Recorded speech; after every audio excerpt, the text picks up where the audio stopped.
നമുക്ക് തെസ്സലോനിക്കർക്ക് എഴുതിയ 1-ാം ലേഖനത്തിലെ 1-ാം അധ്യായത്തിൻ്റെ 6-7 വാക്യമാണ് ഇന്ന് നിങ്ങളോട് പറയാൻ എൻ്റെ പ്രാർത്ഥനാമുറിയിൽ പരിശുദ്ധാത്മാവ് എനിക്ക് ബോധ്യം തന്നത്.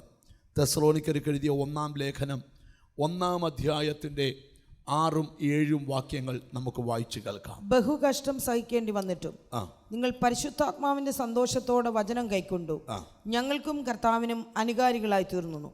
അങ്ങനെ നിങ്ങൾ മക്കദോന്യയിലും അഖായയിലും വിശ്വസിക്കുന്നവർക്ക് എല്ലാവർക്കും മാതൃകയായി തീർന്നു. മതി.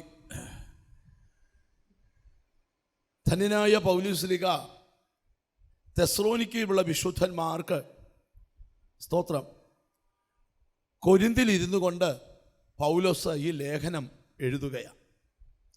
തെസ്സലോനിക്ക സഭയുടെ തുടക്കം പൗലോസിൻ്റെ 2-ാം മിഷണറി യാത്രയിൽ സ്ഥാപിക്കപ്പെട്ടൊരു സഭയാണ് തെസ്സലോനിക്ക സഭ. വേദപുസ്തക വെളിപ്പാടിൽ ഒത്തിരി ക്വാളിറ്റിയുള്ളൊരു സഭയാണ് തെസ്സലോനിക്ക സഭ. ഏറ്റവും വലിയ ക്വാളിറ്റി ഞാൻ പറയാം, പരിശുദ്ധാത്മ സന്തോഷത്തോടെ വചനം കൈക്കൊള്ളുന്ന ഒരു സഭ. ഒന്നുകൂടെ പറയാം, എങ്ങനെ? പരിശുദ്ധാത്മ സന്തോഷത്തോടെ വചനം കൈക്കൊള്ളുന്ന ഒരു സഭ. ഈ നമ്മൾ പല പല രീതികളിൽ നിന്ന് രക്ഷിക്കപ്പെട്ടു വന്നവരാണ് ഇന്നിവിടെ കൂടപ്പെട്ടവർ. അന്യ മതത്തിൽ നിന്ന്, അന്യജാതികളിൽ നിന്ന്, ക്രൈസ്തവരിൽ നിന്ന് തന്നെ യേശുക്രിസ്തുവിനെ രക്ഷകനായി സ്വീകരിച്ച് ദൈവസന്നിധി വന്നവരാണ് നമ്മളെല്ലാം. നമുക്കെല്ലാം ഉണ്ടാകേണ്ട ഒരു വലിയ പ്രത്യേകതയാണ് പൗലോസ് ഇവിടെ വെളിപ്പെടുത്തുന്നത്. തെസ്സലോനിക്ക സഭ സ്തോത്രം പരിശുദ്ധാത്മ സന്തോഷമുള്ള സഭയായിരുന്നു. ഞാൻ നിങ്ങളോടൊന്ന് ചോദിച്ചോട്ടെ, മറ്റുള്ളവരും നമ്മളും തമ്മിലുള്ള വ്യത്യാസം എന്നാണെന്നറിയാമോ? അവനും കാറുണ്ട്, നിനക്കും കാറുണ്ട്. അവനും വീടുണ്ട്, നിനക്കും വീടുണ്ട്. അവൻ്റെ മോനും MBBS പഠിക്കുന്നു, നിൻ്റെ മോളും MBBS പഠിക്കുന്നു. അവൻ്റെ മോനും എൻജിനീയറാണ്, നിൻ്റെ മോനും എൻജിനീയറാണ്. അവനും ബനാറസ് പട്ട് എടുക്കുന്നു, നീയും ബനാറസ് പട്ട് എടുക്കുന്നു.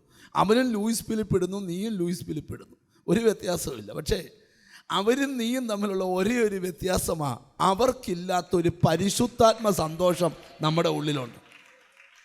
ഞാൻ ചുമ്മാ ചോദിക്കുവാണേ, എത്ര പേരുടെ ഉള്ളിൽ പരിശുദ്ധാത്മ സന്തോഷമുണ്ട്? നമ്മൾ മിണ്ടുന്നില്ലല്ലോ. എപ്പോഴും ഇങ്ങനെ കരഞ്ഞും സ്തോത്രം നിലവിളിച്ചുകൊണ്ടും ഒക്കെ നടക്കുന്നതല്ല ക്രിസ്തീയ ജീവിതം. സ്തോത്രം പരിശുദ്ധാത്മ സന്തോഷത്തോടെ ഈ വചനമൊക്കെ പ്രസംഗിക്കാൻ വരുമ്പം പരിശുദ്ധാത്മ സന്തോഷം എന്ന് പറഞ്ഞാൽ ഒരുക്കമുള്ള നിലത്ത് വിത്ത് വീഴുന്നത് പോലെ വേണം.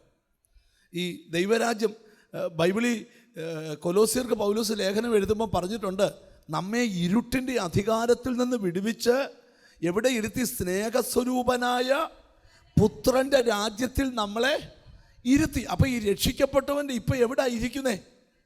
ഒന്ന് പറഞ്ഞേ, ദൈവരാജ്യത്തിലാണ്.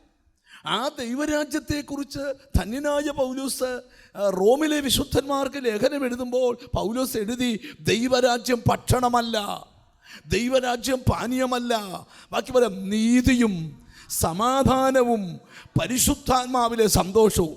ഞാൻ നിങ്ങളോടൊരു കാര്യം പറയാം, നിങ്ങൾ രക്ഷിക്കപ്പെട്ട വ്യക്തിയാണ്, സ്നാനപ്പെട്ട വ്യക്തിയാണ്, അഭിഷേകം പ്രാപിച്ച വ്യക്തിയാണ്. പക്ഷെ നിങ്ങൾക്ക് സന്തോഷിക്കാൻ കഴിയുന്നില്ലെങ്കിൽ ശത്രു നിങ്ങളുടെ മേൽ ജയമെടുത്തു കഴിഞ്ഞു. സ്തോത്രം.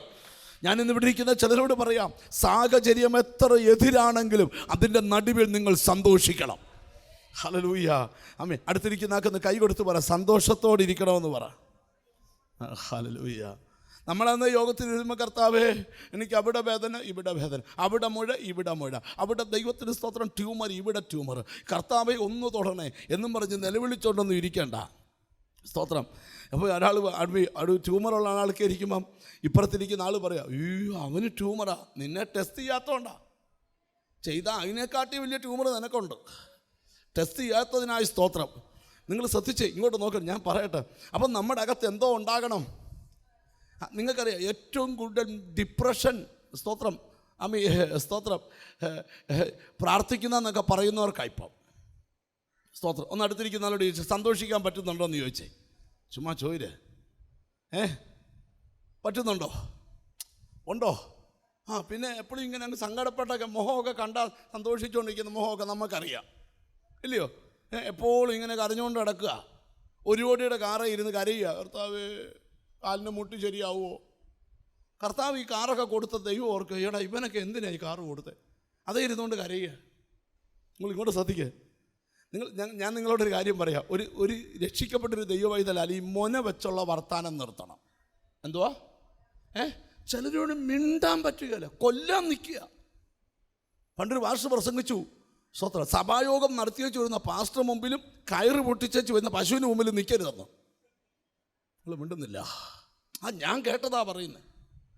ചിലരോടിപ്പോൾ ഞാനിന്നാളെ ഒരു പാസ്റ്ററോട് ഒരു കാര്യം സംസാരിക്കുക, പുള്ളി ചാടിക്കടിക്കാൻ വരുമോ, ഇവൻ എങ്ങനെയാണ് ഉപദേശിയായെന്ന് ഞാൻ ഓർക്കുക. ചിലരോട് 3 ദിവസം ഉപവസിച്ചാലേ മിണ്ടാൻ പറ്റൂ.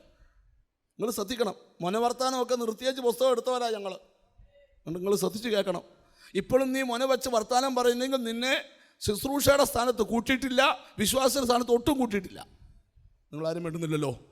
അതിനെ ശ്രദ്ധിച്ച് നിങ്ങളുടെ അകത്ത് ആ പരിശുദ്ധാത്മ സന്തോഷം